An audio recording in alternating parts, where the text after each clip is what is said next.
30 Odd Minutes is sponsored in part by Digital Dowsing. Who are you powered by? For the next 30 minutes, we will explore the unexplained. From mysteries beyond our galaxy to ghostly phenomena in our own backyard.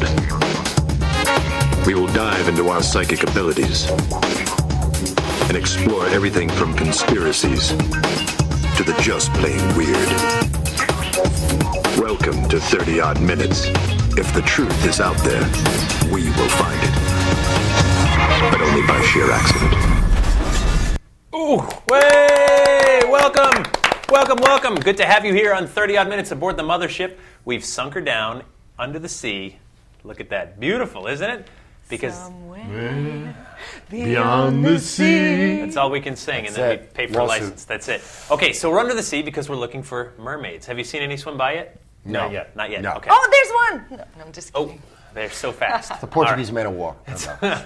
There's lots of things that get confused for mermaids, and we'll talk about that, of course. Like when I go swimming? Right. Minus the tail and stuff. Yeah, but, I'm just so good. And my long locks, Right. And you lure people into the sea and kill them, right? Yes. Like a siren, yes. Like a siren. Exactly. But we won't talk about that. No, we won't. But welcome back. We've missed you a while. I know, I missed you guys. I'm so excited to be back. Well, it's good. How are you guys? I'm doing fine. Yeah? Fine. Excellent. All right. We saw you at Fort Tabor this weekend looking for ghosts. That's right. Anything good? Yeah, I had some interesting EMF strikes around some Nazi equipment captured by the Allies, and it was kind of spooky. Stuff that was used at a concentration camp. That is spooky. Really spooky. Yeah. Cool place. Cool place. It was good to be there. So very good. Any hellos this week? We do have a hello. We would like to say hello to Lake County Television in Clear Lake, California. And guys, just so you know, when we do take over the world, you will be remembered and we will take care of you. Yeah. Lake County, good name. Take care of you. Right. Andrew Lake. Thank you, sir. Okay, so we're talking about mermaids. And, we do research all week long getting ready for these kinds of missions. And so does Dr. Drek. Here's his thoughts on mermaids.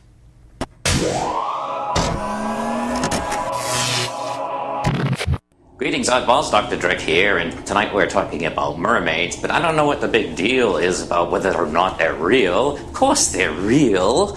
I mean, I've been using them for years. They come in the lab every week and they clean up. There goes one now.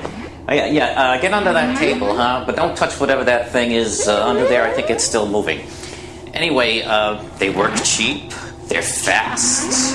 They really clean up like crazy. They seem to have an endless supply of water. The only thing I have to do is I got to keep the cat locked up when they're around. They kind of smell like haddock and everything. And what? Oh, you're going to wash the floors now? No, I don't have to leave. No. You think I'm afraid of a little water? Go ahead.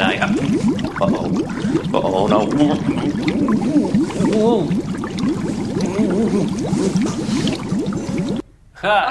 Get it? Mermaids? Yes. Yes. Thank you, Dr. Drek. We love you dearly. Oh, he's so funny. He is. All right. Let's get to it. Let's get into the ocean here. For centuries, seafarers have whispered, they've talked, and sang songs to the legend of the mermaid. A half fish, half woman, she appears not just in Disney films alongside singing crabs, but in folklore of America, Europe, Asia, Africa, and so on. For centuries, she's shown up in popular culture, fiction, but also lately in video clips and in photographs. Are they just myth, or is there something more to them? Tonight's guest is here to help us explore mermaids through literature and mythology, but also some alleged true accounts of encounters with these sexy lady fish. Our guest is the author of the new book, Among Mermaids, Facts, Myths, and Enchantments from Sirens of the Sea. Beaming to the mothership live from San Francisco, California, please welcome Varla Ventura. Hey! Hello! Hello! Good to have you, Varla. I'm honored to be here. Oh, shucks. And so I understand from reading your website, and we'll link to that, of course, this is your first time showing your face. You're usually very vague about this, so thank you for not using a sock puppet. Are you nervous that we're now seeing you? I've been drinking for about an hour, so I'm good. Okay. Oh my God! Just well, so weird. Cheers to that. So weird. It's like we're connected. All right. Okay. Let's. What is a mermaid? Let's go with what's a textbook definition of a mermaid. Well, probably textbook definition is what we think of. It's a a half human, half fish kind of creature. Generally thought of as being very beautiful, although I think that's a bit of a convenient myth. I think that mermaids are probably a lot more beautiful above water than they are once they get you down under the sea. There are a lot of accounts of sort of more vicious beasts out there with pig-like noses and vampire-like teeth. But generally speaking, we're talking about a semi-human kind of creature that can live and breathe underwater. Right. And how long has this story been around? How long have people been talking about sirens and mermaids? I mean, I really think people have been talking about it since, people could talk. One of the earliest depictions of mermaids in art is from about 1000 BC. There's a legend of a goddess. She was an Assyrian goddess. Her name was, I'm not sure if I'm saying this right. We won't hold you to it. I believe it's Atargatis. And she accidentally drowned her lover, so she tried to hide herself in the water. And when that didn't work, she turned herself into a fish and started living underwater, but would come back up and sort of sing mournfully, looking for her lost love. Right. But there's, it goes back thousands of years, really. Yeah. So I mean, the seafarers have long reported. I mean, Christopher Columbus, right, reported seeing mermaids in the Caribbean when he came over. So for centuries, seafarers have been talking about these creatures. They've given it a name. They've documented these sightings. Do you think it's just lonely guys at sea for a long time, or do you think what I was going to say. No, that's fair, or is there something to it? Well, I think, there's probably a little of both. I mean, like things like scurvy and dehydration, those kinds of things can definitely play into what you see. Apparently Blackbeard, the fierce and terrible pirate, was actually terrified of mermaids. And there were certain parts of the sea that he made his entire crew avoid because there were so many sightings reported there. I mean, there's a lot of speculation that dugongs, which are related to manatees, I believe dugongs are in the South Pacific, manatees are more in the North Atlantic or Gulf of Mexico region, that these aquatic animals that have the very specific tails, whose names actually in Latin translate to things like mermaid and sea creature, that they were the first mermaid sightings were actually manatees, and that from a distance they have this very nice, supple, bodacious kind of figure, and after many, many days at sea, again, dehydrated, nothing but a lemon to suck on, right. you start to wonder, what that is out there. So sure. Right. Now, I'm sure sometimes there was some mistake, right? I mean, seals, if you see a seal on a rock, like we've got a cute little picture of a seal or a manatee. I mean, depending if you're in the water or whatever. I mean, all right, she's let her cute mermaid. She's let herself go a bit, but so certainly these things could be mistaken for some kind of human-esque form. But really, what we're talking about is quite distinct, and it shows up in literature. Your book's a lot of fun because you explore some of the old stories. Hans Christian Andersen, of course, made it so famous when then Disney took it to a whole other level with Ariel, which I think we all know now, and I know my daughter's a big fan. Yeah, she's hot, isn't she? Seriously. She's like 16. Stop it. Wait a minute. Was that Eric that whistled, or was that Varla? Yeah. Oh, that was Eric in the back, so no one heard that. He's lonely in the control room. Very lonely down there in the engine room. My And goodness. he likes cartoons, obviously. And likes cartoons. Okay, now it's awkward. It's totally awkward. So, but the thing, like so many, Disney and cute children's stories, it gets whitewashed, right, Varla? I mean, Ariel is very sweet and she rescues people, but the traditional mermaid is something to be feared. Are we right? Oh yeah, even the Hans Christian Andersen. I mean, that story. I remember reading that as a young child, and it always stuck in my mind. The idea that every time she tried to leave the sea, every step she took was like daggers stabbing into her feet. Until her feet were bleeding. I mean, it was not how desperately she wanted Prince Charming and, you know, her great palace and all of that stuff. It was pretty brutal. Right. And yeah, time after time after time, and especially in a lot of the old Irish myths and folklore, mermaids are not something to mess around with. They're something to be feared. They will tangle you up and they will take you down, and they'll keep you there. They'll keep you under the sea in their little lobster pot soul cages, just like in T. Crofton Croker's story. Right.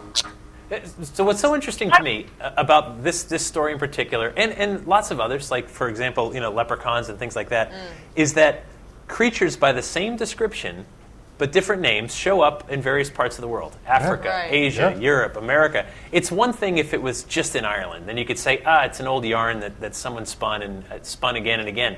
But when it shows up with cultures that have had no contact with each other, it's kind of interesting. You start to say, there's something going on here. There's even a small church in Cornwall, England, built in the 1500s, and one of the pews has a mermaid carved on the side of it, because the story was a mermaid used to visit that fishing village.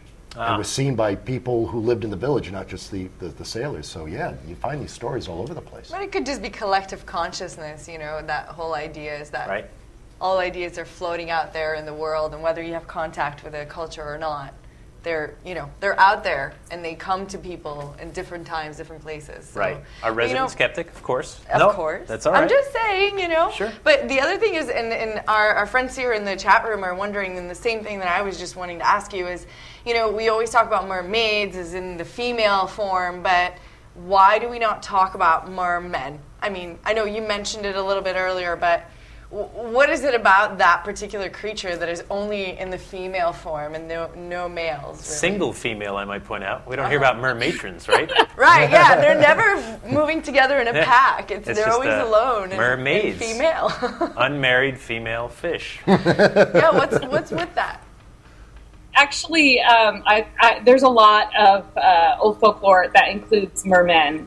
It's more common than you'd think. I just think in today's popular culture, it's much nicer to think of a beautiful woman that's waiting for you in the water. Than like Daryl Hannah, for example. If only we had a picture of Daryl Hannah as a mermaid. That would just... Oh, there it is. Yay! Yeah, I can't imagine a man looking much better than that. Can we superimpose Matt over her head right now? That'd be great.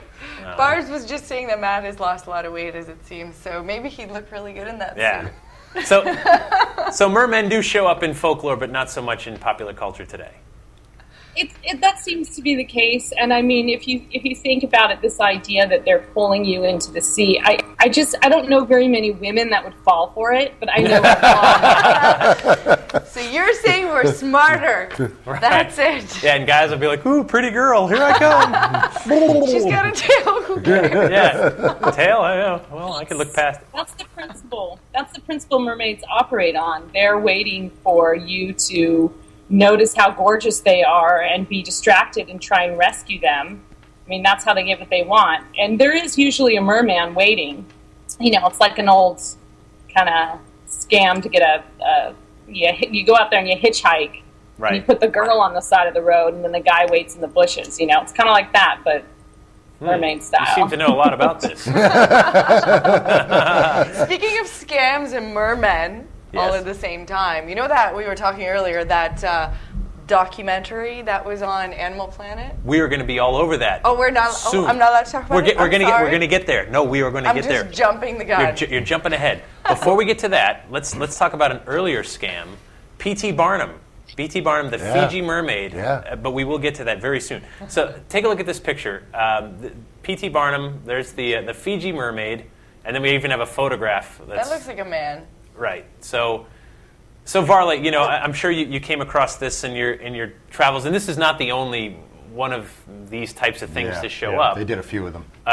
You know, but it was an old sideshow thing. Now that's a monkey head that was sewn onto the body of a fish, covered in papier-mâché, made to look old, and admitted. Things people do. But at the same time, it made the rounds. Yeah. It made the rounds. And what's our intrigue with these? We want these stories to be real, or maybe there is something more to them, to the point where people are committing these acts of fraud. I mean, what are your thoughts, Varla, on some of the physical evidence that starts to turn up in the last, say, century or so? Well, I think that, certainly we all have a strong interest in that sideshow culture. I think that P.T. Barnum knew that. I think that, the Fiji mermaid, even knowing it was fake, even though we know that was fake, I mean, he admitted that it was this sewn together thing. It's hundreds of years later, we're still talking about it. We still want to see it. I think that it almost doesn't matter if it's fake or if it's real, because there's something that happens when you start believing in things that you can't see or you can't explain.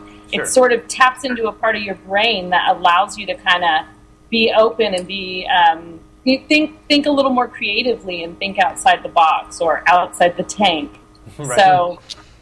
Yeah, very cool. I think that has a lot to do with it, that we need it the way we need art, the way we need literature. We need to believe in things that we can't always put our fingers on. Right. And then sometimes video clips and things turn up, and we'll talk about that after we take a break for our news. Varla, hang with us. We'll be back in just a minute after the news.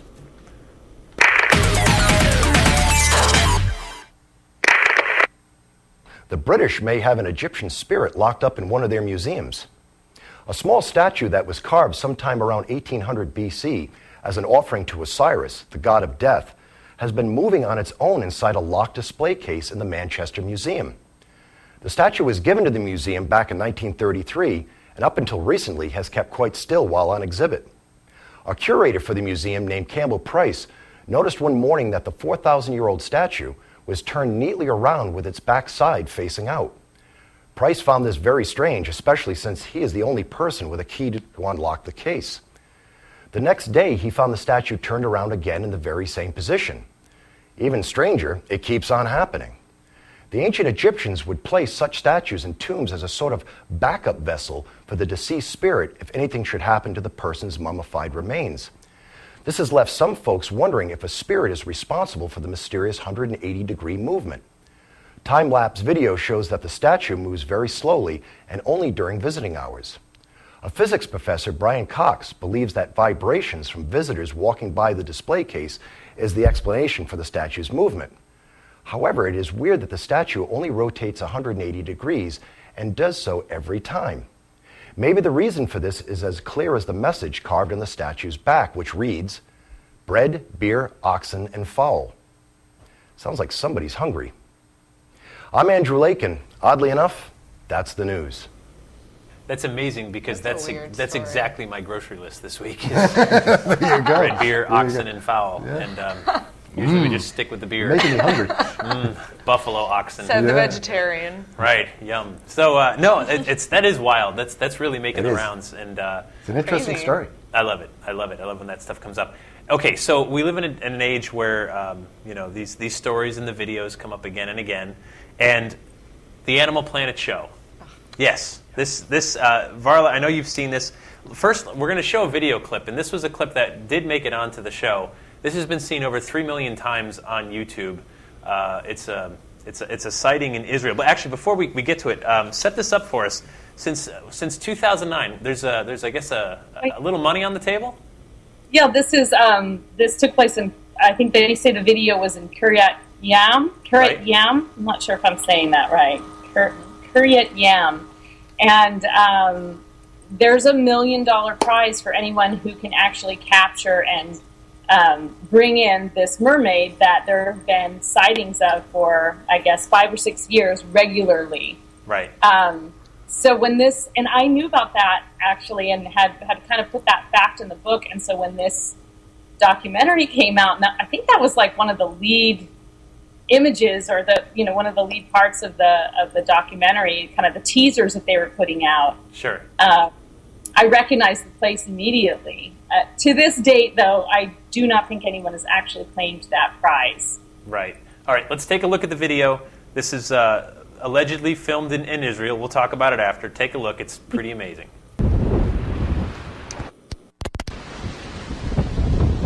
Yeah, man, this is cool. Got a seal on the rock down there? That thing. Yeah. That's a weird-looking seal, man. Are you filming this? Yeah. How do you, where's the zoom on this? Yeah, it's that button. Oh, there, I got it.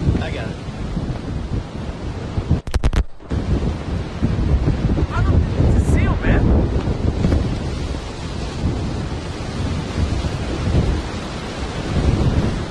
What is that?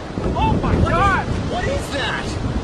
Did you get that? Tell me you got that. Did you see that? What? That is not a seal, man. Oh my God. Oh my God.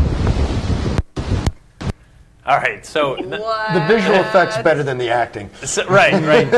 there was a comment. I don't remember who said it on the YouTube, but they said that she's probably swimming away from the bad acting. Yeah. So There you go. Someone else backs me up. Here's the thing. This thing that Animal Planet put on, it was one. The first one was called Mermaids: The Body Found, and then the newer one was called Mermaids: The New Evidence. By their own admission, and with a disclaimer in the front, they called it docu-fiction. Yeah. Right? So they said this is a fake documentary. It's a movie, and it got the highest ratings that the network ever had. The only time the ratings were higher were the crocodile hunter there, his death, years ago. So they had record ratings with this show, and so this is fake. I mean, this is a fake doctored thing that came up, but I know, and we all run in similar circles, with paranormal people. How many people were saying, "Did you see that evidence of mermaids? They're out there, man." Yeah. And you go, wait, but right in the beginning it said, this is fiction. This isn't true, but people gloss over it. Who watches the first part of anything, really? Right. You're still getting beer from the fridge and coming back. Yeah, and I personally caught it just kind of in the middle where, it was that clip of those boys running to the beach and then the hand moving, and I was like, what is that? And then I kept watching, and, at first, my first impression was, wow, this is crazy, but it's on Animal Planet, so it looks like a documentary, so it must be real. And for maybe a day or two, because I didn't watch the whole thing, maybe a day or two, I was like convinced that this was for real. I was like, wow, this is insane. Right. And then a day later, I actually looked into it because I thought, these guys, they seem like they're kind of acting when they're talking. They don't feel very authentic. So that's, that was the giveaway to me. But when the evidence is that good, you just say, I don't know here. So Varla, what were your thoughts when you saw either of these documentaries, docu-fiction? Is this a pattern, or is this just the next chapter of how this society is dealing with mermaids? Well, I was thrilled when I saw them. I thought they were fantastic and pretty hilarious. I honestly didn't think people were going to think that they were real, but what I thought was even more interesting than the documentaries combined were the discussions that took place after, in particular when the U.S. government got involved.